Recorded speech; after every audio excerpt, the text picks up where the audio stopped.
Hello everyone. Thank you for this very nice introduction. And I'm very happy that tonight I have the opportunity to present the research that I conducted during my bachelor thesis. And I will be talking about calcium activity and therapy resistance in glioblastoma. And as previously mentioned, glioblastoma is a terrible disease. It's the most prevalent primary brain tumor worldwide. It has a very aggressive and infiltrative character, yet it remains incurable. Current attempts to eradicate the cancer combine chemotherapy, radiotherapy, and surgical removal, but glioblastoma is highly therapy resistant, and therefore recurrence is almost inevitable. So the research group where I conducted my research recently discovered a way by which glioblastoma can resist treatments. So what they discovered was that glioblastomas form highly interconnected networks through something that they called tumor microtubes. And you can see them here in the picture. It's the red neurite-like protrusions that extend from one cell to the other. And what was fascinating to see was that after partial removal of the tumor in a mouse model, that those tumor microtubes were the first to grow back into the lesioned area, thereby recovering the lesioned area with glioblastoma cells again. But there's more.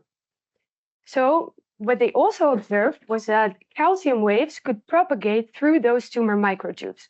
So therefore, they could propagate from one tumor cell to the other. And these calcium waves were observed to be autonomous, so they didn't need any stimulation. And in addition, it was seen that some cells showed rhythmic activity. So the frequency of those cells was very stable. And what was also observed was that those cells were very important in maintenance of the tumor network. And also, those cells were highly important for tumor growth.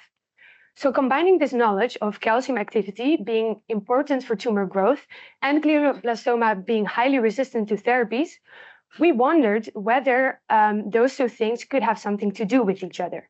And therefore, my research project focused on the effect of standard of care treatments on calcium activity in glioblastoma. Now, to study calcium activity, we first needed a good model, and therefore we collaborated with a hospital in Mannheim. So we produced cortical neuronal brain organoids, and we injected those with glioblastoma cells of the cell line S24. Now, this cell line was a bit special because it was genetically transduced with a fluorescent brain marker, GCAM7, that could visualize cytosolic calcium. In addition, it contained a red fluorescent marker, TD tomato, by which we could visualize the glioblastoma cells even when they were in the brain organoids. After establishment of the model, we exposed them to standard of care treatments. And for this presentation, I will mainly focus on radiotherapy and surgical removal. So after application of the treatment, we performed live cell imaging with confocal fluorescent microscopy. And to give you a bit of an idea of what data we were working with, I will now show a video of this calcium activity.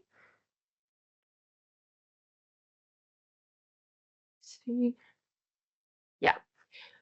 So what you can see here is the calcium activity. You can see the quality is really bad because it's always hard because those videos have a lot of data in them, so it's hard to get a good quality of them, but I will show it again.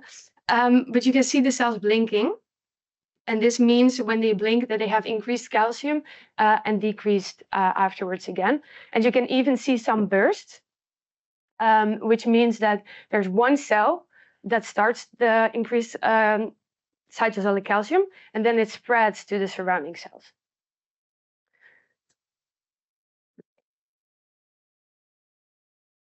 Yeah. So when we analyzed these calcium videos that I just showed you, we saw very interesting results, especially when we looked at radiotherapy. So we exposed the organoids to 2 gray of irradiation on 2 consecutive days. And immediately after the second dose of irradiation, we imaged them. And we also imaged them on day 6, day 8, day 10, and day 12 after irradiation. And what you can see here is a heat map. The more yellow the cells are, the more calcium peaks they showed. So the more blinking in the calcium video that I just showed. And you can see that on day 6, the cells are much more calcium active. And also when we quantify this, we can still see this calcium activity, that this calcium activity is elevated. And we can also see that there's a normalization after day 6. And when we compare the data of the irradiated organoids to control organoids that were not irradiated, we see that on day 6, indeed, there's increased calcium activity. And on day 10, we see that it is normalized back to baseline level because there's no significant difference between the radiated organoid and the control organoid. We also looked, or we wanted to study surgical removal. However, this is very hard because an organoid is very small. So we studied the lesion or the damage that is induced by surgery. And for this, we used laser ablation. So what we did, we used very high laser power. And we focused this on one specific cell. And this led to the visual ablation of a cell, which you can see the site of ablation is indicated with a green arrow here. And when we then look at the data, you can see here again, the site of ablation is indicated with a green arrow. We see 2 cells, cell A and B, and they are both rhythmically active. So they had this stable frequency of calcium oscillations.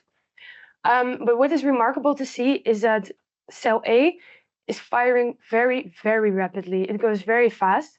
And this cell is located directly next to the site of ablation. And this was something very remarkable to see. So to summarize, calcium activity was increased 6 days after irradiation with normalization over time. And a hyperactive periodic cell was observed directly next to the site of ablation. So, oh, this is very small. Yes. So this indicates that glioblastoma responds to standard of care treatments by altering its calcium activity. And okay, this is big again. That's nice. And therefore, we think it's crucial to investigate temporal and spatial implications of this calcium activity further to hopefully in the future improve treatment outcomes. And with that, I would like to thank